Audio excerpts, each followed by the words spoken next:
আসসালামু আলাইকুম। কেমন আছেন আপনারা?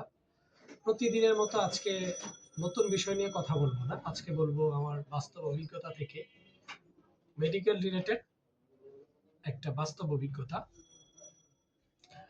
আমার এক আ প্রতিবেশী চাচা যার হাত ভেঙে যায়, সেটা যখন ভাঙে তখন আমি শুনতে পাই এবং বলি যে, "আপনি ডাক্তার দেখান অথবা অর্থোপেডিক্স কোনো সার্জন দেখান।" তো উনাদের বাসায় যেটা হয়, অনেকেই এই বিষয়ে রাজি হয় না। উনারা কবিরাজে আস্থা খোঁজে। তো ওনারা কবিরাজে আস্থা খোঁজাতে চলে যায় কবিরাজের কাছে। কবিরাজে খুব সুন্দর করে বেঁধে-টেঁধে দিয়ে দেয়। তো ওরা নরমালি রাখে ২০ দিন, ২১ দিন বা অনেক সময় বলে ৩ মাস টাইট করে বেঁধে রেখে দিয়েছে।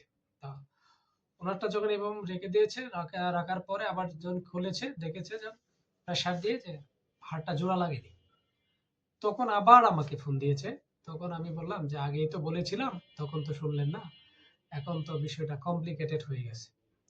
তো উনাকে নিয়ে আমি আসলে অনেক জায়গায় যাই। তখন পঙ্গুতে ভর্তি করার চেষ্টা করি। কবিরাজে দেখাইছি বলে সার্জনরা একটু এভয়েড করে।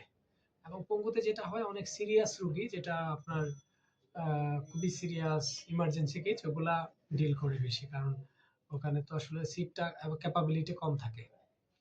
তো যার ফলে অনেক ২ দিন ঘুরে আমরা চলে যাই সোহরাওয়ার্দীতে। তো ওখানে আমার পরিচয়টা দেই। দেয়াতে আমাদের একজন সার্জন আছেন। উনি মানে সোহরাওয়ার্দী সার্জন, উনি ভর্তি নেয়। ভর্তি নেয়ার পরে উনি যেটা বলে যে, "তুমি যে কবিরাজকে কাজ করাইছো, কবিরাজকে পিটাইতে পারবা?" বললাম, "জি স্যার, আপনি চিকিৎসা দেন।" তো পরবর্তীতে উনি ভর্তি নিয়ে চিকিৎসা শুরু করেন। একটা বিষয় আমি জানাতে চাই যে, এই যে সমস্যাগুলো আমরা অহরহ দেখছি যে মেক্সিমাম মানুষ ভুল চিকিৎসার জন্য ক্ষতির সম্মুখীন হচ্ছে। তো আমরা চেষ্টা করব যে এই ধরনের ভুল চিকিৎসার শিকার যেন না হই। কারণ একটা ভুল চিকিৎসা মানুষের সারা জীবনের কান্না। তো পরে আমরা ওই চাচাকে নিয়ে ওখানে ভর্তি হই এবং চাচার ধরেন ১৫ দিন পর সার্জারি হয় এবং চাচা খুব ভালো আছে আলহামদুলিল্লাহ। এখন ভালো একটা চাকরি করে। আমার যেটা আপনাদের কাছে মেসেজ, সেটা হচ্ছে যে আপনার যখন যে সমস্যা হবে সেই বিষয়ে আমাদের দেশে এভেইলেবল ডাক্তার আছে। যদি আপনি বুঝতে না পারেন, আপনি আপনার কাছের কেউ মেডিকেল পারসন অথবা ডাক্তার অথবা উপজেলা স্বাস্থ্য কমপ্লেক্সে কোনো ডাক্তার যদি থাকে, অবশ্যই তার কাছে পরামর্শ নিবেন যে আমার এই সমস্যা, এই সমস্যা আমি কি করতে পারি? তাহলে আপনি সঠিক সমাধান পাবেন।